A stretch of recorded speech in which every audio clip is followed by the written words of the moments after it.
So, really, from about the Brexit referendum right through these past couple of years, we have seen a continuous stream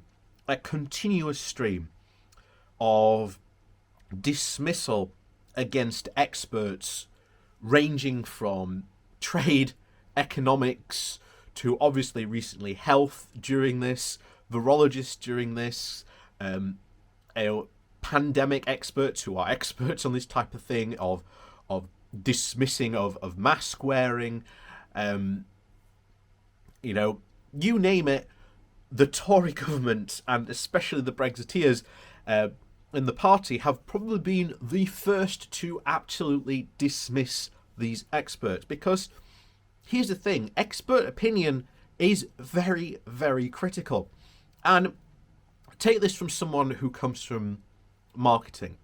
And marketing is a vastly open field where even in marketing there are different experts saying different things in various different strides. Having expert opinion and being able to take expert opinion and, more importantly, take criticism and adjust your viewpoint and accept the knowledge you have gained to change your way or maybe do something different because of that criticism is incredibly important. And unfortunately, one of the things that we did see during Dominic Cummings' testimony yesterday was that once again we have a government who basically had experts predicting the disaster that was going to be all this COVID pandemic that we have seen, that we could have avoided if only the government had listened. And unfortunately, I really do fear this could very well be the pattern for at least the next 5, if not next 10 years for the UK. Of experts saying, we warned about this, but you didn't listen to us. I very much worry that is the unfortunate pattern we have set ourselves. So, before we jump into today's article today, please do remember to hit that like, share and subscribe button. And of course, down below there is a link to my Patreon page where you can support me there. Or there is a one-off donation link called Buy Me Coffee where you can also buy me coffee. And thank you to all the people who do support the channel. So, this comes from The Guardian, and the title is Public Health Experts Warned of the COVID Disaster and Cummings Confirms We Were Right.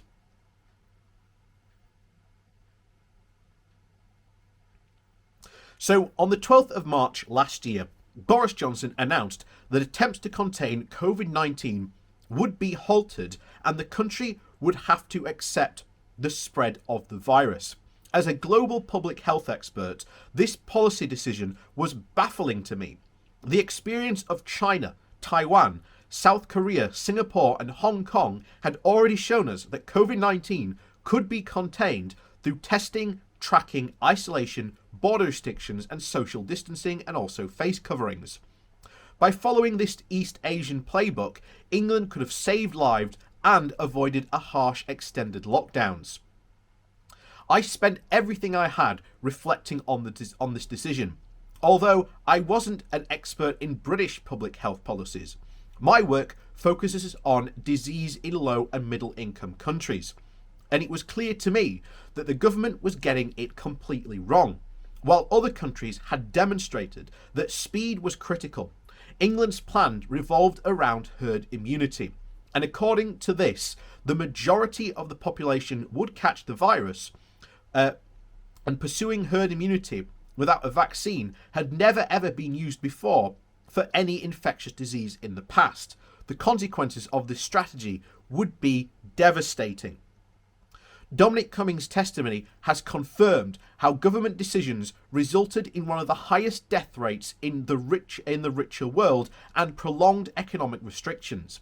In many ways, the testimony merely affirms what many public health experts suspected at the beginning of the pandemic.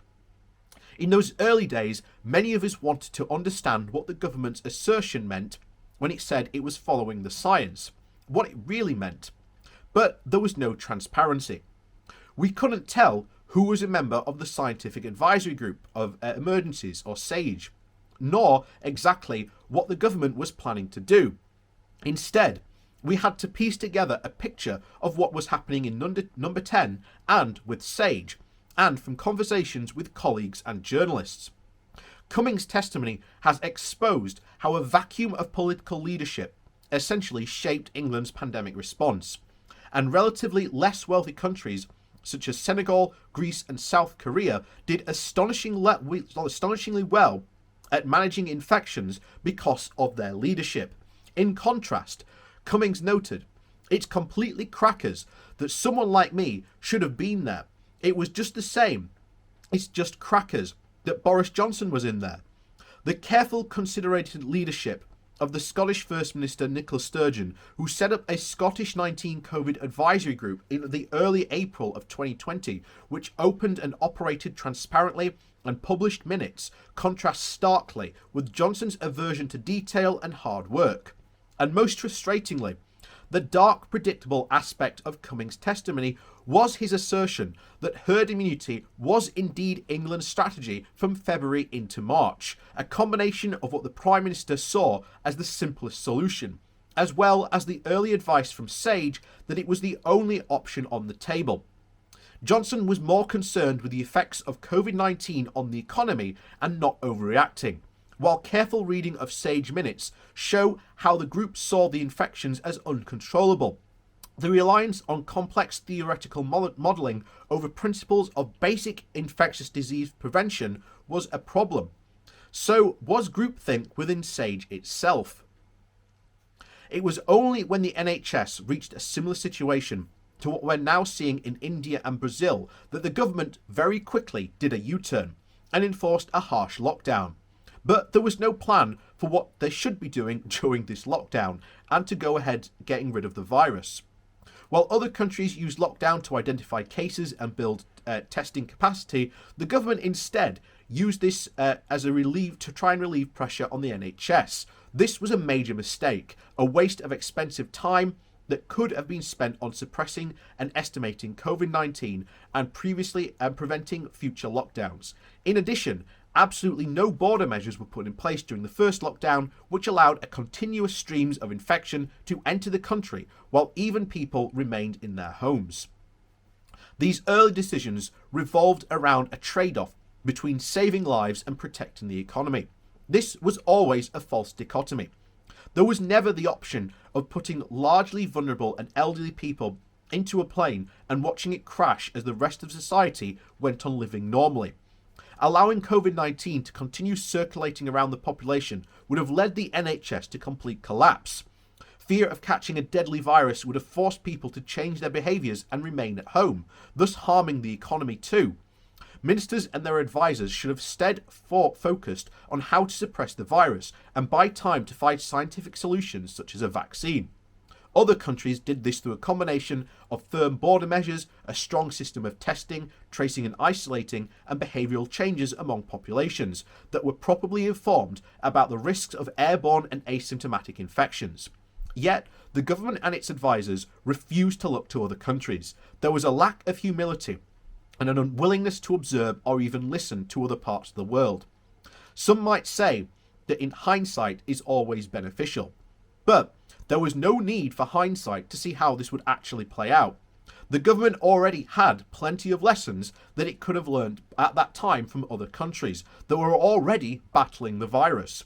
In fact, lockdown restrictions in Western countries have been much harsher and longer than those in East Asia. Meanwhile, the recent Lancet study showed that countries that eliminated COVID-19 not only saved lives, but enjoyed more personal freedoms, civil liberties, and economic stability. This is a painful to relive the horrifying weeks of March 2020. But it is essential that we now have a proper public inquiry into England's handling of COVID-19.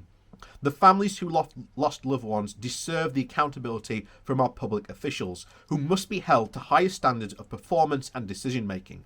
And we need to learn from these missteps so that we can do better in the future. Make no mistake, there will be other pandemics.